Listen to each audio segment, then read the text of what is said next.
ನಮಸ್ಕಾರ. ನಾನು ನಿಮ್ಮ doctor Smita Kattigotur, head of practice and governance, Travancore Ayurveda.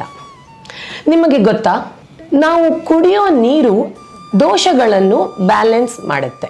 ಇವತ್ತು ನಾವು ನಿಮ್ಮ ದೋಷದ ಅನುಗುಣವಾದ ನೀರನ್ನು ಹೇಗೆ ಚೂಸ್ ಮಾಡುವುದು ಎಂದು ತಿಳಿಯೋಣ.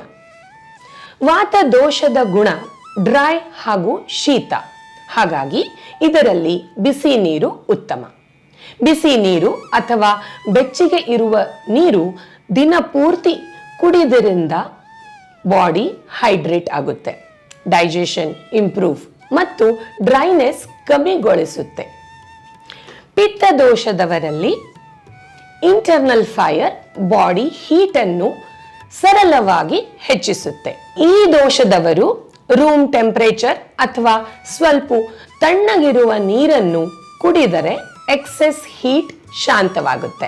ಐಸ್ ಕೋಲ್ಡ್ ವಾಟರ್ ಅವಾಯ್ಡ್ ಮಾಡಿ, ಯಾಕಂದ್ರೆ ಅದು ಡೈಜೆಷನ್ ಹಾಳು ಮಾಡುತ್ತೆ.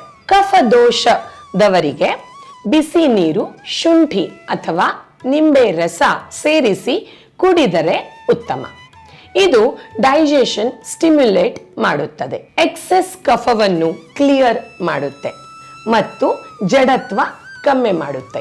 ನಿಮ್ಮ ಕುಡಿಯುವ ನೀರಿನ ಟೆಂಪರೇಚರ್ ಅನ್ನ ನಿಮ್ಮ ದೋಷದ ಅನುಗುಣವಾಗಿ ಅಡ್ಜಸ್ಟ್ ಮಾಡಿ ಕುಡಿದರೆ ನಿಮ್ಮ ದೇಹ ಹಾಗೂ ಮೈಂಡ್ ಮೇಲೆ ಹೇಗೆ ವ್ಯತ್ಯಾಸ ಮಾಡುತ್ತೆ ನೋಡಿ. ಸುಖಿನೋ ಭವಂತು.